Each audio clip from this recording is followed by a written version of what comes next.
So I'm just doing a few chores and I thought I'd have a little chat while I'm going about them. So,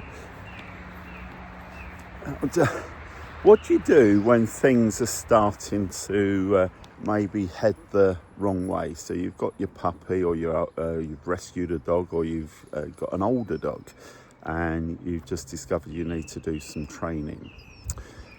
And everything's going fine, and then all of a sudden, it's not going fine. You've hit a little bit of a roadblock. Things aren't going to plan anymore. Your puppy or your older dog has just started to make some bad choices. Now the thing with bad choices is they do tend to, drop that. When a dog or a puppy starts to make bad choices, they tend to become productive for the dog, and then that just encourages them to keep on making that wrong choice. So it can become a little bit of a problem if you're not careful. So what do you do? So if you're involved with dog training, there tends to be two ends of the spectrum to it, doesn't there, really? So you've got the positive trainers, and they'll do a lot of stuff that's kind of basically, I don't want to sound horrible, but if you're not careful, it is a bit like this. They do a lot of avoidance. So you're doing a lot of redirecting and, redirecting and like different techniques, but you're basically avoiding the issue and hoping that it's going to go away. And it might not. But you'd ask those people, okay, but what do you do if you don't do that? And they say, well, the other trainers, they just do a lot of corrections, and then they kind of do their corrections, and then they're going to hope it goes away as well. I think there's a much better way of training dogs, and I kind of sort of look at what I do, and I think I've been doing this forever, really. It's like you're not doing either of those. What you're trying to do, if you're clever, you try and interrupt behaviours.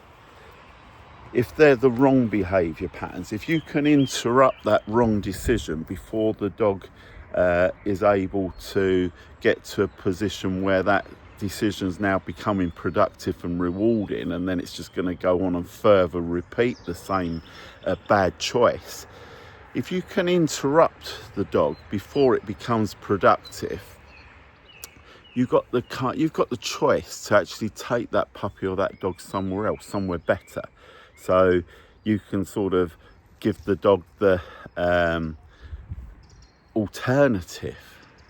And if you're clever, you can make that alternative more attractive than the bad choice, providing you interrupt the puppy or the dog early enough before it becomes too productive. Because some of these things, like chasing deer, if you've got a dog that's chasing deer, you are going to struggle to find anything to compete with chasing deer. You really, really are. So you need to interrupt that early doors before your dog gets a taste for that, because once it's got a taste for it, there's a big chance you're going to struggle to stop that later on, unless you get really heavy-handed with your corrections, because it's just so bloody rewarding for the dog.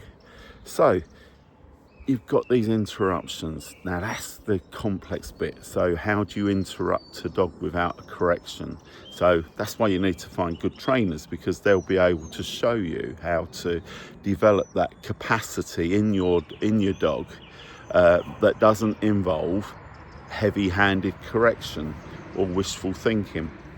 So you've got the two ends of the spectrum where you've hit this roadblock, and if you're not careful and you start doing too much positive training where to the point where it's ridiculous and you are just avoiding the issue, you're kind of, if you're not careful, you're on the slow road, the scenic route. It's going to take you forever to get where you're going, and that is the problem with scenic routes, is there's a high potential for getting lost and it's going to take you forever to get anywhere. If you know where you're going, so you know where you want to end up, don't necessarily go the scenic route. You need to get the map out and start using your interruptions to plan a much better route. You don't necessarily want to go on the fastest route possible using loads and loads of corrections, because if you go on the fastest route, you're possibly going to crash and burn. So you need that middle ground. That's why these little interruptions make all the bloody difference. And interrupting a dog in a positive way is a really beneficial thing to be able to do with your dog.